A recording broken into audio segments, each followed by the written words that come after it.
Good morning all student. आप सभी लोगों का अखिल ट्यूटोरियल में स्वागत है। दोस्तों मैं आज आप लोगों को सिंटैक्स पढ़ाने जा रहा हूं। तो दोस्तों सबसे पहले मैं बता दूं, सिंटैक्स यूपी बोर्ड एग्जाम में 2 नंबर। सिंटैक्स क्या होता है? Syntax the correct arrangement of words in a sentences is called syntax. अर्थात अंग्रेजी में ए, एन और द को आर्टिकल उपपद कहते हैं। ठीक है, अंग्रेजी में ए, एन और द को आर्टिकल यानी उपपद कहते हैं। ये 2 प्रकार के होते हैं। आर्टिकल जो होते हैं वो 2 प्रकार के होते हैं, निश्चित और अनिश्चित। कितने होते हैं? 2 होते हैं। एक होता है निश्चित और एक होता है अनिश्चित। Indefinite article and definite article. तो आइए सबसे पहले इनडेफिनिट आर्टिकल के बारे में बताते हैं। इनडेफिनिट आर्टिकल यानी अनिश्चित उपपद। ए तथा एन को अनिश्चित उपपद कहा जाता है क्योंकि ये अनिश्चित नाउन के पहले आते हैं। आइए देखते हैं एग्जाम्पल क्या है। आई सा ए बॉय, यानी मैंने एक लड़के को देखा, पर ये निश्चित नहीं है किस लड़के को देखा, यानी यहाँ पे एनी बॉय है। तो ये क्या हुआ? अनिश्चित हो रहा है कि नहीं, इसलिए यहाँ पे ए का प्रयोग किया जाता है। ठीक है, उसके बाद देखिए ही सा एन आउल, उसने एक उल्लू को देखा, पर कौन सा उल्लू देखा ये क्लियर नहीं है, यानी एनी आउल। तो ठीक है, इसलिए ये अनिश्चित सेंटेंस है, यानी इनडेफिनिट आर्टिकल यहाँ पे यूज किया जाता है। इसीलिए ए और एन को क्या कहा जाता है? इनडेफिनिट आर्टिकल, यानी इनडेफिनिट सेंटेंस के साथ इनडेफिनिट आर्टिकल का प्रयोग किया जाता है। तो आपको अच्छे से समझ में आ गया होगा। और आइए देखिए दूसरा रूल क्या है। Use of a. Indefinite article a का प्रयोग साधारणतया उन नाउन्स के पहले किया जाता है जिनकी गिनती किया जा सकता है और उनका उच्चारण कॉन्सोनेंट यानी व्यंजन की आवाज से शुरू होता है। जैसे अब दोस्तों यहाँ पे व्यंजन से शुरू होता है, लेकिन अंग्रेजी के व्यंजन से नहीं, हिंदी के व्यंजन से शुरू होता है। जैसे क हो गया, ख हो गया, यानी क से लेकर ज्ञ तक के व्यंजन से। किसके? हिंदी के व्यंजन से, इंग्लिश के व्यंजन से नहीं। ठीक है, ऑलरेडी इंग्लिश के व्यंजन यहाँ पे लिखे होंगे, लेकिन जो उनका प्रोनाउंसिएशन रहेगा, उच्चारण जो रहेगा, वो हिंदी के व्यंजन से रहेगा। आइए दिखाते हैं। जैसे ए यहाँ पे लगा है, यहाँ अ लगा है, या ए पढ़ते हैं या अ पढ़ते हैं। डॉग, ड, यहाँ देखिए ड आ रहा है। प, ठीक है, पेन, यहाँ ह यानी हॉर्स, यहाँ ब फिर आ गया। तो इस प्रकार से ये हिंदी के व्यंजन से स्टार्ट होते हैं, इसलिए इनके पहले आर्टिकल ए का प्रयोग किया जाता है। आप कहीं भी किसी भी वर्ड मीनिंग को पढ़ेंगे, अगर उसके पहले यहाँ इसको नहीं देखना है, प्रोनाउंसिएशन को देखना है। आप कहीं अगर एम लिखती हैं, तो अब देखिए एम को हम किससे पढ़ रहे हैं? ए। ए हमारा हिंदी में क्या है? वावेल है। तो इसके पहले क्या लग जाएगा? एन लग जाएगा। जैसे एन एम बी ए, तो यहाँ पे क्या हो जाएगा? एन हो जाएगा, क्योंकि यहाँ एम से पढ़ रहे हैं ना हम इसको। इसके प्रोनाउंसिएशन पे जाना है, यहाँ इस पे ये नहीं जाना है कि कॉन्सोनेंट। हम तो अगर इंग्लिश के कॉन्सोनेंट समझेंगे तो 5 वावेल छोड़कर बाकी सब कॉन्सोनेंट होते हैं। ठीक है, अगर उस हिसाब से लगाएंगे तो हमारे ये जो है यूज ऑफ आर्टिकल्स हैं वो गलत हो जाएंगे। तो हमको किसके हिसाब से लगाना है? प्रोनाउंसिएशन के हिसाब से लगाना है। ठीक है, आइए बताते हैं। A dog, a pen, a horse, a boy, etc. ये सब जो क्रमशः क से ज्ञ तक मैंने आपको बता ही दिया। ठीक है, आइए नेक्स्ट रूल बताते हैं। रूल नंबर बी है, जब ओ की आवाज व यानी डब्लू हो तो, ठीक है, लेकिन रहेगा ओ। स्टार्टिंग मीनिंग की स्टार्टिंग किससे रहेगी? ओ से रहेगी, लेकिन जो उसका प्रोनाउंसिएशन रहेगा वो क्या रहेगा? व से रहेगा। ठीक है, जैसे यहाँ देखिए वन, वन, इसको वन पढ़ते हैं, ओन तो पढ़ते नहीं है। ठीक है, जबकि यहाँ ओ है। इसी तरह से यहाँ भी है वन। ठीक है, तो इसके पहले आर्टिकल अ का प्रयोग किया जाता है। ठीक है, क्योंकि हमारे इंग्लिश कॉन्सोनेंट से मतलब नहीं है, यहाँ इंग्लिश अल्फाबेट से मतलब नहीं है, यहाँ पे हमारे हिंदी वावेल और कॉन्सोनेंट से मतलब है। जो इसका प्रोनाउंसिएशन होता है उससे मतलब है। तो यहाँ पे प्रोनाउंसिएशन क्या आ रहा है? वो आ रहा है, यानी व्यंजन आ रहा है। तो व्यंजन के आगे मैंने कॉन्सोनेंट के आगे क्या बताया आपको? आर्टिकल ए का प्रयोग करने के लिए बताया है। तो यहाँ पे अ वन आइड मैन, उसी प्रकार से यहाँ भी ₹1 नोट। आइए नेक्स्ट रूल बताते हैं आपको। तो अभी तक हमारे चैनल को अगर सब्सक्राइब नहीं किए तो प्लीज आप लोगों से हम्बल रिक्वेस्ट है कि चैनल को सब्सक्राइब कर लें और बेल आइकन को प्रेस करें ताकि आने वाली हर वीडियो आपको समय से मिलती रहे। तो दोस्तों आइए रूल नंबर सी बताते हैं। जब यू की आवाज यू हो तो यानी रहेगा यू लेकिन यहाँ पढ़ा क्या जाएगा यू। आइए दिखाते हैं आपको। जैसे यूनिवर्सिटी, देखिए दोस्तों ये है तो वावेल। अगर हम बात करते हैं वावेल इंग्लिश में कितने होते हैं 5 AEIOU। तो दोस्तों इससे हमारा मतलब नहीं है, हमारा मतलब है स्वर, यानी स्वर जो होते हैं हिंदी के स्वर होने चाहिए अ से अ तक। ठीक है, ये हमारे हिंदी के स्वर से प्रोनाउंसिएशन स्टार्ट होना चाहिए, तब हम एन का प्रयोग करेंगे। ठीक है, तो यहाँ पे यू है यानी यह है, हिंदी में क्या है ये व्यंजन है। तो व्यंजन मैंने बताया आपको कॉन्सोनेंट के पहले आ का प्रयोग किया जाएगा, तो यहाँ अ यूनिवर्सिटी हो जाएगा। इसी प्रकार दोस्तों ये ई जो है ये क्या है, इंग्लिश का वावेल है, लेकिन इसका जो प्रोनाउंसिएशन है हिंदी के कॉन्सोनेंट से यानी य से स्टार्ट हो रहा है, यूरोपियन। तो इसके पहले किसका प्रयोग किया जाएगा, आर्टिकल ए का प्रयोग किया जाएगा। इसी प्रकार से यहाँ पे देखिए, यहाँ पे अगर हम देखते हैं तो स्टार्टिंग इसकी मीनिंग से किससे है, स्वर से है यानी वावेल से है। लेकिन अगर प्रोनाउंसिएशन की बात की जाए तो यहाँ यू, यहाँ पे क्या होगा यूटेंसिल। तो यहाँ पे दोस्तों इसके आगे भी किसका प्रयोग किया जाएगा, आर्टिकल ए का प्रयोग किया जाएगा। उसी प्रकार से यहाँ देखिए इसकी स्टार्टिंग किससे है, वावेल से है, लेकिन इसका प्रोनाउंसिएशन की बात की जाए तो यहाँ यूनियन। तो दोस्तों इसकी स्टार्टिंग जो है वे वावेल से है, लेकिन इसका प्रोनाउंसिएशन य से है, इसलिए इसके पहले आर्टिकल ए का प्रयोग किया जाएगा। आइए दोस्तों नेक्स्ट रूल बताते हैं, बने रहिए हमारे वीडियो में। अभी तक अगर दोस्तों हमारे वीडियो को लाइक नहीं है तो प्लीज आप लोग वीडियो में लाइक कर दीजिए। वीडियो लाइक करने में क्या जाता है आपका।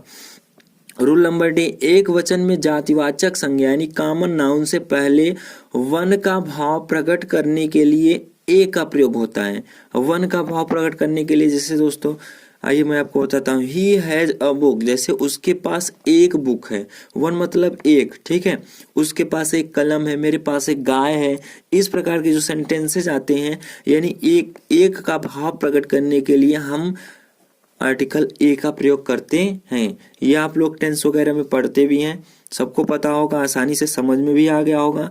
He has a book in his hand, यानी ए का मतलब यहाँ पे किससे होगा, वन से होगा यानी एक से होगा। ठीक है, ये किसके लिए होता है, कॉमन नाउन्स के लिए होता है। आइए नेक्स्ट रूल बताते हैं दोस्तों। नेक्स्ट रूल है, एक वचन में जातिवाचक संज्ञा कॉमन नाउन से पहले एनी का भाव प्रकट करने के लिए ए का प्रयोग किया जाता है, यानी या वन के लिए भी किया जाता है और एनी के लिए भी किया जाता है। आइए दोस्तों, जैसे a king had 4 sons.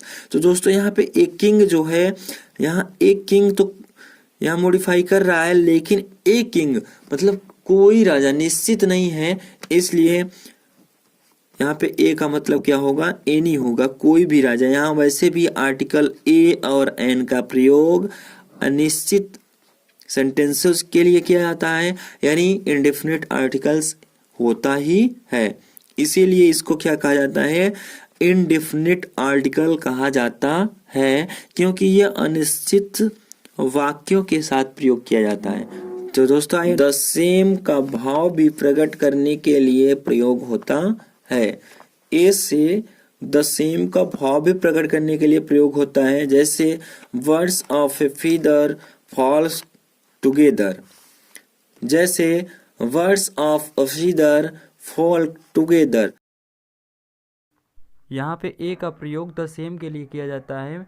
Same का मतलब सिमिलर, जैसे कि पक्षियाँ, सभी पक्षियों के पास पंख होता है और वो एक साथ झुंड में चलती भी है। आइए नेक्स्ट रूल की ओर चलते हैं। नेक्स्ट रूल नंबर जी है, जब एक व्यक्तिवाचक संज्ञा यानी प्रॉपर नाउन का प्रयोग एक जातिवाचक संज्ञा यानी कॉमन नाउन के रूप में किया जाता है तो उसके पूर्व आर्टिकल ए का प्रयोग होता है। जैसे ही इज ए सॉइलॉक, यानी साइलाक का मतलब होता है एक क्रूरल मनी लेंडर, एक निर्दयी महाजन। ठीक है, ही इज ए साइलाक, इसके पहले किसका प्रयोग किया जाएगा, आर्टिकल ए का प्रयोग किया जाएगा। आइए नेक्स्ट रूल बताते हैं आपको। रूल नंबर एच है, ए का प्रयोग मूल आर्यस 3000 या ए मंथ या ए ईयर, यानी दोस्तों आपको आप कॉमन भाषा में यूज करते हैं कि पर महीने की फीस 300 रुपया लगती है। तो जहाँ पे पर यानी पर का बोध होगा वहाँ पर आर्टिकल ए का प्रयोग किया जाएगा। ठीक है, तो दोस्तों अगर कोई कंफ्यूजन होगी तो कमेंट में ज़रूर बताइएगा। अगर आपको जिस रूल में कोई भी तकलीफ होगी, कोई भी प्रॉब्लम होगी, आपको नहीं समझ में आएगा तो मैं आपको समझाने का प्रयास करूंगा। आप लोग कमेंट में ज़रूर बताइएगा कि सर ये वाला रूल हमको समझ में नहीं आया। तो दोस्तों आइए नेक्स्ट रूल की ओर चलते हैं। रूल नंबर आई है, कुछ शब्दों में ए का प्रयोग जैसे किया जाता है ए नॉइज, और pity, a wet cold, a headache, a temperature. दोस्तों इनके आगे ऑलरेडी ए का प्रयोग किया हुआ होता है। ठीक है, आइए नेक्स्ट रूल बताते हैं। रूल नंबर जे, अनेक आइडोमेटिक फ्रेजेस में ए का प्रयोग होता है, जैसे all of a sudden, all of a sudden, on a large scale, to be in a hurry, to win a race. तो दोस्तों इनके साथ देखिए आइडोमेटिक फ्रेजेस में ए का प्रयोग होता है। तो दोस्तों आइए बताते हैं use of an. Rule number A है, एन का प्रयोग उन शब्दों के पहले होता है जो किसी वावेल यानी स्वर ए ई आई ओ यू से आरंभ होता हो और जिनका उच्चारण भी वावल की तरह होता है। मैंने पहले ही बता दिया आपको। दोस्तों यहाँ इंग्लिश के वावेल से नहीं मतलब है, यहाँ इंग्लिश के वावेल के साथ साथ हिंदी के स्वर यानी हिंदी के वावेल से उसका आवाज यानी प्रोनाउंसिएशन यानी साउंड भी होना चाहिए। जैसे देखिए एलिफेंट, तो ए हिंदी में देखिए ए आ रहा है, जैसे एस ए आ रहा है, ओ आ रहा है, हिंदी का स्वर है, ये हिंदी का स्वर है कि नहीं है, तो ओ आ रहा है ऑरेंज। ठीक है, तो इसलिए इसके पहले आर्टिकल एन का प्रयोग किया जाता है। यदि वो लिखा रहे लेकिन वन, तो इसका जो प्रोनाउंसिएशन है वो हो जा रहा है, क्या हो जा रहा है, वह, और स्टार्टिंग किससे है, वो से ही है, लेकिन प्रोनाउंसिएशन जो है इसका कॉन्सोनेंट हो जा रहा है, हिंदी से मतलब है हमें।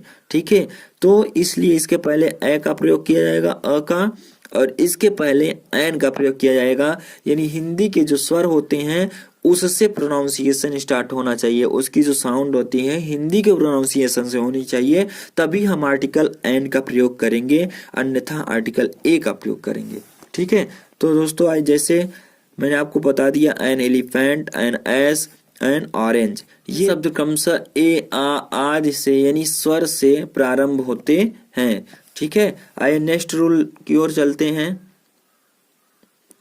जैसे दोस्तों रूल नंबर बी है, जिन शब्दों में एच साइलेंट रहता है, जिन शब्दों में एच साइलेंट रहता है उनसे पहले एन का प्रयोग किया जाता है, जैसे an hour, an honest man. तो दोस्तों यहाँ पे देखिए एच से मीनिंग स्टार्ट है, वर्ड मीनिंग किससे स्टार्ट है, एच से। एच हमारा क्या है, इंग्लिश में इसको माने तो ये कॉन्सोनेंट है। ठीक है, और यहाँ भी एच से स्टार्ट है यानी ये भी कॉन्सोनेंट है। तो दोस्तों इससे हमारा मतलब नहीं है, हमारा साउंड से मतलब है, यानी प्रोनाउंसिएशन से मतलब है, उच्चारण से मतलब है कि इसका उच्चारण क्या कर रहा है। इसका उच्चारण आइए पढ़ते हैं, आवर। तो अ जो है, आ जो है हमारा क्या है, हिंदी का स्वर है कि नहीं है, इसलिए आर्टिकल एन का प्रयोग किया जाएगा। इसी प्रकार से यहाँ भी ऑनेस्ट यानी आ से स्टार्ट हो रहा है, तो ये हिंदी का क्या है, स्वर है। कुछ लोग क्या करते हैं, इंग्लिश के स्वर को और कॉन्सोनेंट को यानी व्यंजन को देखकर ए और एन का प्रयोग कर देते हैं, इसलिए उनका आर्टिकल यूज गलत हो जाता है। दोस्तों आपको इंग्लिश का वावेल और कॉन्सोनेंट देखकर नहीं, बल्कि प्रोनाउंसिएशन यानी उच्चारण, साउंड को, आवाज को देखकर ए और एन का प्रयोग करना है। तो दोस्तों आशा करता हूँ आपको इतना समझ में आ गया होगा। आइए नेक्स्ट रूल की ओर चलते हैं। नेक्स्ट रूल है रूल नंबर सी, जब कोई शब्द एच से प्रारंभ हो, ध्वनि ह की हो, लेकिन शब्द के प्रथम भाग सिलेबल पर जोर न हो, तो बहुधा यानी प्रायः एन का प्रयोग होता है, जैसे an historical novel, an hotel. तो दोस्तों इसमें जो होता है एच पर ज्यादा जोर नहीं होता है, इसलिए बहुधा यानी प्रायः एन का प्रयोग किया जाता है। नेक्स्ट रूल है रूल नंबर डी, उन कॉन्सोनेंट से आरंभ होने वाले संक्षिप्त रूप एब्रीविएशन के रूप जिनका आवाज वावेल की समान हो। जैसे देखिए दोस्तों, MA, LLV, SDO, SP, ठीक है, NIAS। दोस्तों यहाँ पे देख लीजिए IAS, तो यहाँ पे क्या प्रयोग किया जाएगा, एन, क्योंकि दोस्तों हमारा ये एम जो है ये इंग्लिश में क्या है, कॉन्सोनेंट है। एल क्या है, कॉन्सोनेंट है। एस क्या है, कॉन्सोनेंट है। यहाँ पे एस क्या है, कॉन्सोनेंट है। लेकिन दोस्तों हमारा जो प्रोनाउंसिएशन इसका है, उच्चारण है, वो स्वर से आ रहा है, हिंदी के स्वर से आ रहा है। जैसे MA, M ये किससे स्टार्ट हो रहा है, ए से। L यानी LLV यहाँ किससे स्टार्ट हो रहा है, L से। इसी प्रकार से S यानी किससे स्टार्ट हो रहा है, A से। तो इसी प्रकार से जिसका प्रोनाउंसिएशन हिंदी स्वर से रहेगा, यानी अ से आह तक, उसके आगे आर्टिकल एन का प्रयोग किया जाएगा। तो दोस्तों इतना आपको समझ में आ गया होगा। तो दोस्तों अभी तक हमारे चैनल को अगर सब्सक्राइब नहीं किए तो आप लोगों से हम्बल रिक्वेस्ट है, चैनल को सब्सक्राइब कर दीजिए और बेल आइकन को जरूर प्रेस करें ताकि आने वाली वीडियो आपको हर समय मिलती रहे। और दोस्तों हमारे वीडियो को शेयर करना ना भूलें। धन्यवाद, आज के लिए इतना ही, मिलते हैं नेक्स्ट वीडियो में।